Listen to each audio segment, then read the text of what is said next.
Alright fighters, I hope you're all well. Now hydration is a particular topic of interest for a lot of fighters at this moment in time. I'm going to talk you through exactly how it works and how it can actually benefit your performance, whether that's a MMA fighter, boxer, Muay Thai athlete or even a bare knuckle fighter. All of these athletes are what I work with, so that's why I'm directing this video to you guys. So with hydration, what we're doing is we're actually focusing here on trying to maximise our fluid retention within the body. See, a lot of fighters make the mistake of thinking that hydrating is just done by drinking tons and tons of water constantly.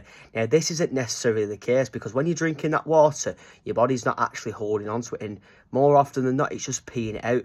So that's not actually hydrating. Your body's not retaining it within the muscle cells and all the other cells of the body.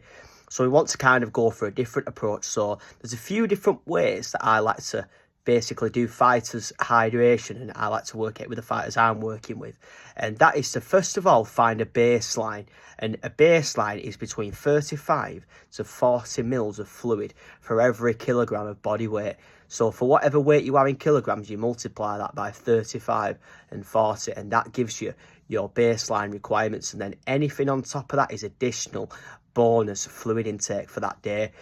Now, it's not just as simple as getting that fluid intake in there and meeting them requirements. It's about knowing what to have.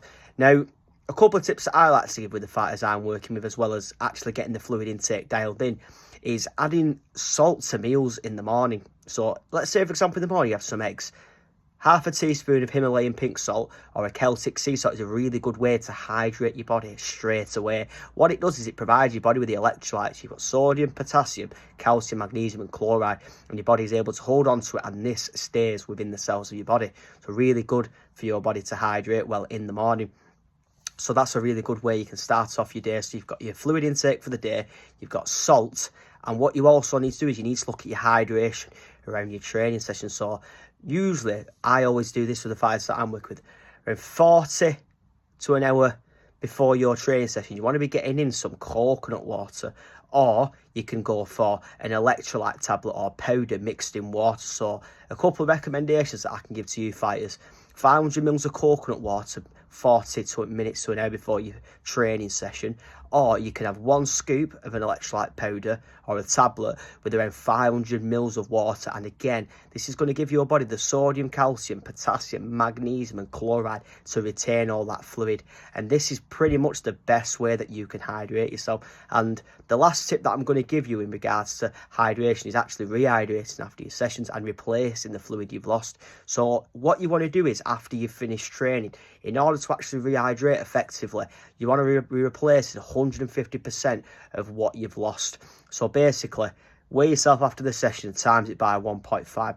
That's going to give you the amount of fluid that you need to replace. So you're maximising every single parameter that you possibly can with your hydration and body's fluid needs. Now listen guys, if you're a combat sports athlete, you're in MMA, you're in Muay Thai, you're in boxing, or you're in bare knuckle, hit the subscribe button on my YouTube channel, because there's going to be plenty more videos coming out like this. So much free information and knowledge for all you combat sports athletes. But for now, have a good evening.